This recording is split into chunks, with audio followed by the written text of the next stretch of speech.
30여 년 전 일본 부동산 버블과 지금은 다릅니다.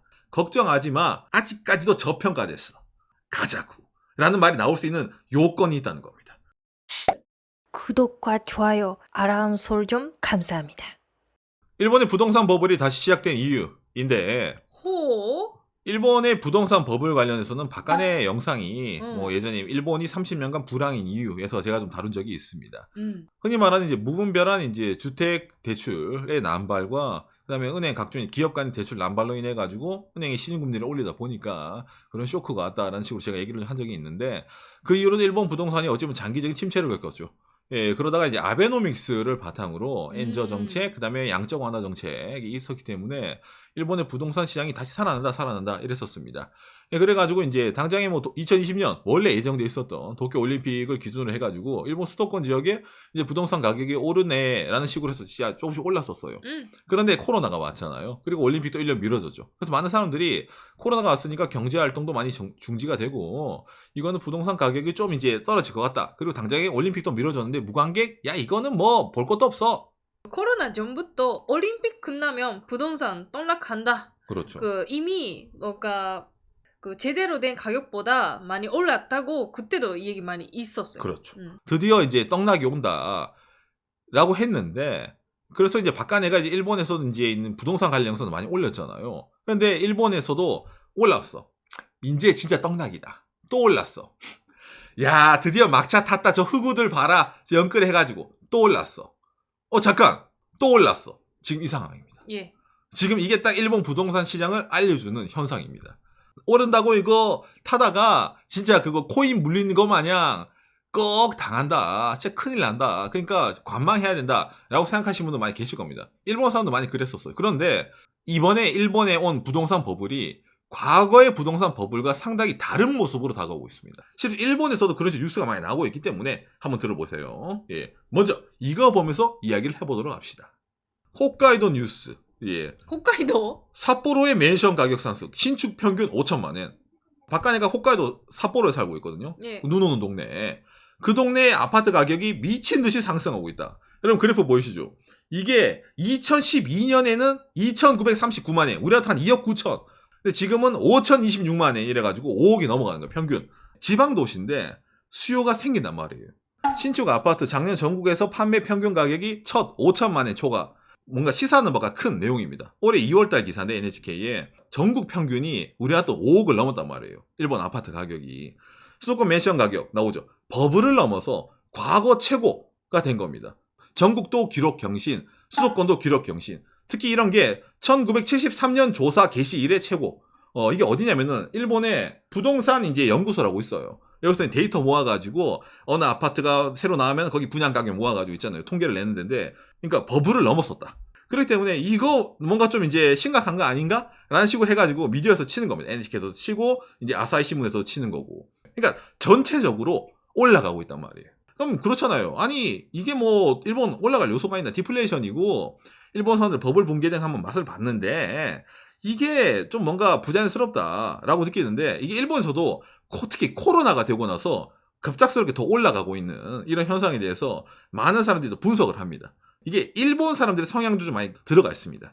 일단은 이제 뭘로부터 얘기를 해야 되냐면은 이거네요. 뭐 사진은 마스크인데 여러분 이 코로나가 사람들의 생활 패턴을 많이 바꿔놨잖아요. 그래가지고 일본에서도 이거죠. 텔레워크라고 해가지고 자택근무이잖아요.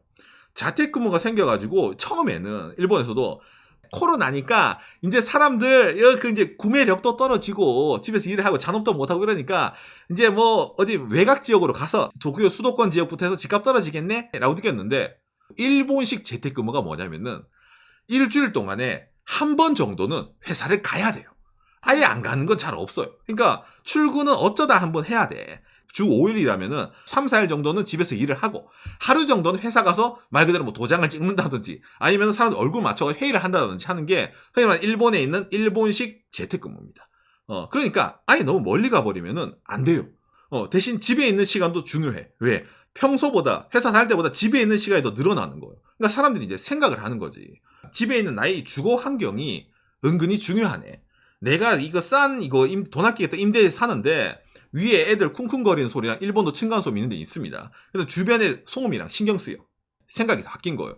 집이 오피스가 되다 보니까 이 환경을 개선을 해야 되겠다. 라는 수요가 일본에서 엄청나게 늘어나게 되는 겁니다. 그러니까 이거는 일본 전문가들 아무도 일지를 못했던 거예요. 일본 사람들이 그렇게 생각할 줄은. 집에 있다 보면 여러분 재택근무해서 뉴스도 볼 거 아니에요. 뉴스장 켜놓고. 부동산 가격 상승 중. 하지만 더 상승할 것 같다. 더 상승하기 전에 사야 되나? 이런 느낌 있잖아요. 예, 그렇게 사람도 셀러리맨들의 이런 구매 의욕을 가속시키는 거예요. 이게 셀러리맨들, 일본 셀러리맨들 바깥 영상 보면은 평균 급여도 옛날이랑 비슷하고 그렇게 돈도 못 벌 건데 근데 일본 부동산 가격이 올라간다는데 우선 어떻게 그거 사? 말이 안 맞잖아. 느끼잖아요. 그래서 일본에서 이게 이제 등장하고 있는 게 바로 이 파워 커플입니다, 여러분. 이건 실제적으로 일본에서 약 3, 4년 정도부터 사회 현상으로 불러는 거예요. 지난 2018년 1월 달이네요. 일본 경제신문입니다. 우리도 그 방송에서 얘기한 적이 있네요. 일본 부동산이 버블 이후로 좀 침체되어 있었는데 그거를 견인하는 게 파워 커플이다. 이 파워 커플이 뭐냐면은 부부가 맞벌이에요. 맞벌이면 다 파워 커플이야? 아닙니다. 부부 맞벌이 해가지고 서로 각자 연봉이 우리나라 또 한 7천만 원 이상. 그러니까 세대 수입이 한 1억 4천, 1억 5천 정도 되는 집을 파워 커플이라는 거예요. 그럼 평일에는 회사 가고 양쪽 다 바쁜데 부부 둘 다 바쁜데 애는 뭐 보육원에 맡기고 주말에는 잠깐 집에 있는데 굳이 살 필요 있나? 일본 법을 붕괴됐는데 라고 생각했던 사람들이 여러분 뭐랑 연결됩니까? 그렇죠. 이거랑 연결되는 거예요. 부부가 둘 다 자택근무예요. 둘 다 스트레스가 쌓여요. 집이 좁아. 우리가 이 정도로 버는데 우리가 이 돈이 있는데 여기서 굳이 살아야 돼? 여보 우리 사자 라는 사람들이 더블로 생기는 겁니다. 그러니까 이 수요에 대해서 일본의 그 어떤 사람들도 이걸 예측을 못했던 거예요. 일본 시장에서도. 평소에 사고자 했던 사람들이 아닌 사람들조차도 이런 이제 맞벌이 부부가 많이 있다 보니까 갑작스럽게 이제 집을 보러 다니는 거예요. 재택근무니까 집 보러 다닐 시간도 생겨 거기다가. 다만 그것뿐만이 아니라 코로나 때문에 돈을 사용할 때가 그렇죠. 별로 없어져서 그러면 부동산이나 살까 그런 사람들도 생겼다는 것도 그 일부네요. 그렇죠. 그러니까 주인가 말한 게 뭐냐면은 이거죠. 이 파워 커플 같은 경우에는 예를 들어 코로나 이전에는 해외여행 둘이 휴가 맞춰가지고 여행 다니고 맛있는 거 먹고 일본 온천 여행 다니고 그랬는데 코로나 되니까 평소에 돈 쓰던 게 안 써지잖아요. 그러니까 돈이 남는 거야. 돈은 남는데 일을 해야 돼. 스트레스가 쌓여요. 풀어야 돼. 집을 사자. 그렇게 되는 겁니다. 코로나라는 게 일본에 하나 들어와가지고 일본 사람들이 이런 식으로 집을 사자. 가능하면은 신축 집으로 사자라고 이렇게 가는 거예요. 파워 커플분들 뿐만이 아니라 돈이 있는 분들. 그렇죠. 돈이 있는 분들 다. 이게 아까 보여준 게 신축 아파트 가격 상승인데 한국처럼 있잖아요. 남이 살던 집 중고 거래해서 중고 아파트 가격이 또 올라갔는데 중고는 별로 안 그런가? 라고 느끼잖아요. 여러분 여기서도 일본식 이게 나오는데 코로나잖아요. 코로나가 돼서 모르는 타인과 만나는 것에 대해서 그리고 모르는 사람을 다른 지역에 있는 사람을 자기 집에 들이는 것에 대해서 엄청나게 사회적으로 거부반이 많이 일어났었습니다. 당장에 뭐 코로나 초창기만 하더라도 자동차 보도판 일본 아직까지 지역 이름이 달려있거든요. 다른 지역에 넘어가기만 하더라도 예를 들어 그 차에 낙서가 된다라든지 너희 동네로 돌아가 라고 하든지 본인과 관계없는 외부인과 접촉을 하기 싫다. 그게 일본의 마인드였다면 코로나가 돼서 중고면은 중고집을 내놓은 집에 집을 안 보고 삽니까? 보러 가야죠. 집주인도 마찬가지야. 중고를 파는 사람도. 모르는 사람을 자기 집에 들어야 돼. 그리고 집을 보여줘야 돼요. 찝찝하거든. 한번 보고 가서 뭐 맞았을지 모르는데 소독을 해야 돼. 너무 싫어요. 코로나 돼서 중고 매물도 줄어들고 중고를 사고자 하는 사람도 줄어드는 거예요. 아까 말한 그 파워 커플들 있잖아. 중고를 알아보려던 사람들도 자연스럽게 신축으로 넘어가는 거예요. 우리는 돈도 있다. 그러니까 올라가는 거예요. 코로나 하나로 여러 가지 사람들의 이런 심리적 요인, 행동 요인이 바탕이 됐다라고 얘기를 많이 합니다. 거기다가 또 가속시키는 게 뭡니까, 여러분? 이게 뭐냐면은 아사히 신문이 발표한 건데 밑에 있는 그래프가 수도권의 신축 아파트의 공급수입니다. 그리고 위에가 가격이에요, 그래프가. 코로나가 되고 나서도 신축 아파트 공급수가 과거에 비해서 계속 줄어가요. 매물은 적은데 사고자는 수요자는 많잖아요. 그것까지 더욱더 가속을 받아가지고 떡상 올라가는 겁니다. 자연스럽게 버블이 생길 수밖에 없다. 가격이 오를 수밖에 없는 구조가 이런 데서 생기는 거예요. 아니 아무리 파워커플이 하지만은 은행에서 흔히 말하는 주택론을 얼마나 빌릴 수 있을까가 궁금하지 않습니까? 바깥의 영상 나오죠. 일본 사람들이 집을 사기 쉬운 이유라는 영상을 제가 얘기를 했는데 일본은 주택론을 빌리기가 정말 쉬워요. 아까 파워커플이 맞벌이 부부가 서로가 연봉이 우리 하던 7천만 원, 일본은 700만 원이 넘어가면 파워커플이라 했잖아요. 그럼 1인당 예를 들어서 연수익 700만 원이야. 그러면은 플랫 35 고정금리 같은 경우에는 6,743만 원. 그 다음에 뭐 자유금리 같은 경우는 대충 이 정도 금액을 그냥 우리나라 한 6억 5천 정도를 은행에서 빌릴 수 있는 겁니다. 35년 론을 한 명당. 둘이면은 우리나라 또 13억을 땡길 수가 있어요. 그러면 아까 이거 아사히의 기사 나왔을 때 수도권의 신축 아파트 평균 가격은 6,260만 원으로 나왔다. 그 친구들한테는 비싼 게 아니에요. 아니 이거 올랐다 해봤자 아니 우리가 땡길 수 있는 돈은 부부 둘이 합치면 한 13억 땡기는데 뭐 6억 아파트? 야 신경 쓰지 말고 신축 나올 때마다 청약 넣어. 이렇게 되는 거예요. 무한 경쟁이 되는 겁니다. 부동산 업자들도 가격을 올리는 겁니다. 분양하는 업체들도. 그러니까 일본은 지금 현재 LTV가 100%까지 나옵니다. 자기 자본 0으로 하더라도 주택 대출을 받을 수 있는 나라예요. 둘 다 정규직 아니면 한 명이 비정규직일 수도 있잖아. 그러면은 바깥 영상에 나온 것처럼 그렇죠. 일본은 이 플랫 35라는 게 있기 때문에 네가 자영업을 하던 네가 비정규직이던 전년 소득이 예를 들어 700만 원이야. 아까 말한 파워커플에. 그러면은 그 돈을 빌려주는 거예요. 심사가 돼요. 정말로 옛날 일본이 버블 붕괴하기 직전에 뭐 돈 빌려가고 싶어? 얹어가 있잖아. 그거를 계속 하고 있는 겁니다. 여기서도. 왜? 경기를 살려야 되니까. 버블이 붕괴되고 나서 너무 경기가 침체되다 보니까 버블 이전에 했던 그런 부동산 정책의 이상 것을 지금 들고 가서 하고 있던 거예요. 이렇게 사주세요 해도 집까지는 안 샀으니까. 안 샀으니까. 근데 갑자기 산대잖아. 이것도 뭐 금리가 세다 해서 일본 싫어하는 사람이 있습니다. 왜냐면 금리가 35년 한 1.4% 나오거든요. 여러분들이 느끼는 제로금리라고 느낄 수도 있는데 일본에서는 이것도 금리가 센 편입니다. 예를 들어 있잖아. 난 계약직인데 작년에는 뭐 돈을 많이 벌었어. 올해도 많이 벌 것 같아. 근데 한 5년 후는 모르겠어. 근데 그 사람들도 빌려줘요. 그리고 그 사람들도 부동산을 그냥 사요. 왜? 오르고 있으니까 살다가 내가 회사를 잘려. 못 갚을 것 같아. 팔면 돼. 그러니까 또 사는 거예요. 그냥 질러. 그거 있잖아요. 지금 안 사면은 손해다. 예, 그게 상당히 좀 많이 들어와 있습니다. 그리고 사람들의 인식이 지금 몇 년 동안 그 금리도 계속 낮고 그 가격은 올라가니까 그렇죠. 뭐 부동산 수도권에 있는 아파트는 특히 뭐 오른 거다. 오른다. 라는 개념이 생겼기 때문에 또 그러네요. 이 사람들이 일말의 불안감을 갖고 있지 않을까라고 느끼지 않습니까? 특히 최근에 2022년 들어서 여러분 국제정세가 급변하고 있잖아요. 당장에 여러분 월스트리트 저널이네요. 한국어로 번역. 우크라이나 전쟁 세계적 인플레이션의 불시에 세계적으로 이제 인플레이션이 될 수가 있다라는 것, 이 뉴스가 나오잖아요. 그러니까 경제 자체가 뭔가 좀 불확실해. 사람들마다 야 그러면은 이거 이제 뭐 금리도 올리고 금리 올리면은 부동산 가격 떨어질 수도 있지 않나부터 이래가지고 여러 가지 경제적 논리가 나올 겁니다. 그런데 이것보다 더 큰 게 일본에서는 있습니다. 일본이라는 나라에 한해서는. 뭐냐면은 이건 지난 2021년 뉴스네요. 2% 목표와 연구하나 이 구로다 총재라는 사람이 있습니다. 예, 이 사람이 현재 일본은행 총재로서 일본의 금융정책, 일본 국채금리라는 그런 걸 정하는 사람이에요. 이 사람이 일본은 디플레이션이기 때문에 2% 물가 상승률이 돼야 된다. 근데 안 되고 있다를 매년 얘기합니다. 이 사람이 아베노믹스를 밀어준 사람이거든요. 내 눈에 흙이 들어갈 때까지는 2%를 만들어야 되는데 그럼 2%를 어떻게 만드시려고요? 일본이 물가 상승률 2%를 찍기 전까지는 무조건 제로금리다를 선언한 사람입니다. 이 사람이 여러분 언제까지 있는 줄 알아요? 내년 4월 언제? 2023년 4월까지 이 사람이 일본은행 총재 자리에 있습니다. 이 구로다 아저씨는. 우짜 놈. 다른 나라가 전쟁 나고 뭐가 나고 이 아저씨가 일본은행 총재에 있는 한은 2023년 4월까지는 제로금리 정책을 펼 거다라는 게 일본의 이제 일반 사람들의 이제 인식이에요. 역대 일본은행 총재 중에 최장기간 군림하고 있는 사람입니다. 최고 권력자. 그러다 보니까 일본에서 많은 사람들이 구로다는 퇴임 말까지 일본은 제로금리를 해야 된다. 아베노믹스가 진짜로 정답이었다를 본인이 어떻게 밀어야 된단 말이야. 구로다 다음에 오는 사람들부터는 대격변이 일어난다. 무조건 금리가 반대로 갈 것이다. 라고 많은 사람들이 얘기를 하는 거예요. 그럼 어떻게 해? 집을 살려면 아까 말한 저는 은행 금리가 일본 아마 1%대 금리, 고정금리 1%대, 변동금리 한 0.5, 0.4%대 이런 거 있습니다. 그게 바뀔 수도 있다. 언제부터? 2023년 4월부터. 이게 일본 사람들이 상당히 좀 크게 각인되어 있습니다. 그러니까 살려면은 지금 사. 그리고 또 하나 더 일본 사람들 가속화시키는 게 있죠. 이거 2022년 3월 12일 뉴스네요. 뉴욕 주식시장 요즘 러시아 전쟁 때문에 전 세계적으로 주식시장 난리잖아요.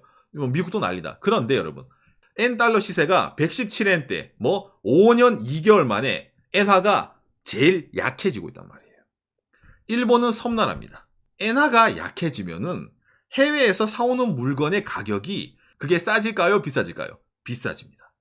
안 그래도 여러분 대한민국 지금 전쟁 때문에 해외에서 들어오는 물건 가격 올라간다. 유가도 불안하다. 난리잖아요. 일본도 아닐 것 같습니까? 일본도 섬나라잖아. 해외에서 수입해 옵니다. 아까 말한 뭐 건축 자재, 그다음에 생필품 수입해 와요. 그런데 그걸 사오는 돈이 엔화인데 그게 약해지면 비싸게 사와야 되잖아요. 일본 사람들 엔화로 내야 되다 보니까 어떻게 되니까 가격이 더 비싸게 돈을 내야 된단 말입니다. 그러니까 집을 짓는데 흔히 말하는 이 건축 자재부터 이래가지고 있잖아요. 그거 자체도 올라가는 수준이다.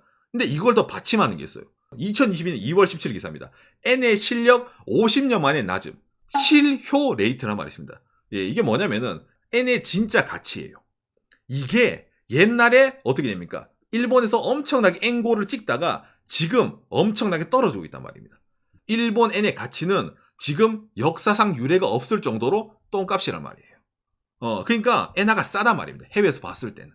그러다 보니까 본인의 돈이 가치가 점점 떨어지고 있어. 일본 사람들은. 그러면 그 가치가 떨어짐을 뭘로 바꿔야 돼요. 집은 살면 끝이야. 떨어지더라도 그냥 뼈를 묻으면 돼, 집에서. 그러니까 부동산 쪽으로 더욱더 달린다라는 식으로 얘기를 많이 하는 겁니다. 해외에서 봤을 때 엔화가 싸 보인다 했잖아요. 그러면 누가 그 일본을 주목을 할까? 그렇죠. 바로 작년 11월 기사입니다. 재과열하는 외국인 부동산 투자, 외국인 투자자의 세금 도망. 해외에서 봤을 때 일본 수도권 도쿄는 메가시티예요. 인프라가 잘 깔려 있어. 신칸센도 왔다 갔다 거려. 거기 뭐 세계적인 그 기업도 많이 있어. 그런데 엔화가 지금 똥값이네. 거기다가 플러스 해가지고 어디 있냐 잠깐만요. 이거네요. 해외 다른 나라랑 비교했을 때 도쿄의 부동산 아파트 가격이 100이야. 그러면은 서울은 76 정도 됩니다. 북경은 109, 상하이는 133, 홍콩은 211, 그 다음에 제일 오른쪽에 런던 181, 뉴욕 107. 그러니까 도쿄는 기본적으로 다른 나라랑 비교했을 때 절대적 수치로 보면은 가격이 비싼 편이 아니다. 이게 비싼 아파트, 하이엔드 클래스 가격 기준입니다. 임대료 기준으로 봤을 때도 홍콩, 싱가폴, 그 다음에 뉴욕, 런던보다 저평가돼 있어요. 그 저평가돼 있는데 실질 엔화 가치가 내려가면은 이런 외국인 부동산 입장에서는 주어가 되는 거예요. 이 모든 요인이 다다다다다닥 겹쳐서 오고 있는 게 현재 일본의 부동산 버블이 다시 시작된 이유입니다. 아까 이런 요인과 더불어서 일본에서 이런 기사들이 쏟아져요. 지금은 부동산을 살 때 굳이 그렇게 생각하는 사람의 이유는 뭘까? 그 다음에 또 이런 거. 임대파가 얻는 일은 있을 수 없다. 뭐 일본에서 집 사면 바보다. 일본에서는 월세집 살아야 된다. 라는 그런 바보 같은 생각을 하고 있는 독신들, 지금이라도 분양 아파트를 사야 할 5가지 이유. 이래가지고 경제 잡지에서 이렇게 치는 겁니다. 정말 최근 기사네요. 주식과 마찬가지로 이런 기사가 많이 나오면 좀 뭔가 위험하죠. 뭔가 아까 뭐 부동산이 이거 해외에서 사야 되는데 이거 뭐라지 엄청나게 약을 파는데 이제 미디어에서 친단 말이야. 안 사고 있는 당신, 임대 아파트 살고 있는 너 늦었어. 지금이라도 사야 돼. 빨리 달려가. 이런 식으로 이제 막 가는 겁니다. 그러니까 그림 자체는 예전에 30여 년 전 일본의 부동산 버블이 붕괴될 때랑 상당히 유사한 그림은 맞는데 다른 게 있다라고 하면은 그때는 엔화가 셌어요. 그때는 엔화라는 거 가치가 상당히 강했습니다. 플라자 합의라는 게 있었기 때문에 엔화 절상이잖아요. 요 사이거든요. 이게 일본 부동산 버블 때예요. 근데 지금은 엔화의 가치가 이거야. 그럼 어떻게 돼? 그때랑 대비해서 느낌이 더 다를 수밖에 없어요. 그렇기 때문에 30여 년 전 일본 부동산 버블과 지금은 국제적인 요건이 다릅니다. 그렇기 때문에 이게 100% 지난 30년의 역사를 반복할 것이다 라는 사람과 무슨 소리냐, 국제 정세가 바뀌었다. 지금 엔화 가치가 이렇고 해외에서 투자자들이 이렇게 들어오는데 걱정하지 마. 뉴욕, 런던, 싱가포르, 홍콩 등 다른 나라에 비교해가지고 일본 특히 도쿄라는 도시는 아직까지도 저평가됐어. 무슨 소리야, 가자구 라는 말이 나올 수 있는 요건이 있다는 겁니다.